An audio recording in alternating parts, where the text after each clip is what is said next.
Waziri wa zamani wa jinsia na utamaduni Aisha Jumwa ametoa wito kwa serikali za kaunti na ya kitaifa kuongeza ufadhili kwa ajili ya kuhifadhi na kuendeleza utamaduni nchini.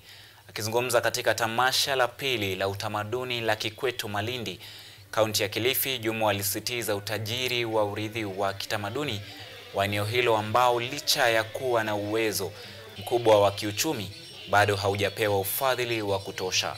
Spika wa bunge la kaunti ya Kilifi Teddy Mwambire na mwenyekiti wa tamasha la Kikwetu Azani Gumbau pia waliunga mkono wito wa kuongezwa kwa msaada ili kukuza juhudi za kitamaduni na kulinda mila kwa ajili ya vizazi vijavyo.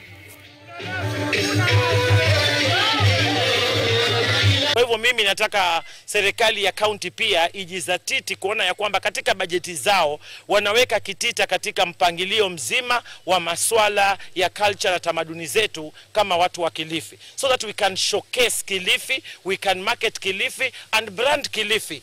Through culture, Kilifi tunaweza kufanya kuwa na utajiri mkubwa sana, kwa sababu kuna historical sites hizi ambazo ziko katika World Heritage Sites. Serikali gatuzi ziko na vitengo maalum ambao pia vinawekewa fedha ya kuweza kuendeleza masuala ya tamaduni na turathi za kitaifa ambao zinastahili kuangaliziwa kwa ukaribu zaidi.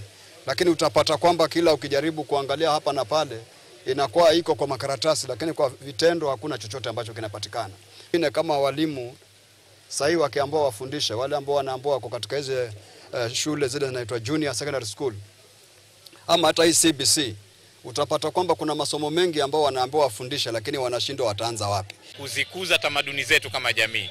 Iwa wewe ni mkazi wa Kilifi, ni Mpokomo, ni Mgiriama, ni Mkikuyu, ni Mkisii, ili mradi unaishi Kilifi, basi tunakuleta pamoja katika mjumuiko wa kusherehekea tamaduni zetu kikwetu. Watu wajue mila zao na tamaduni zao ambazo zimeanza kupotea.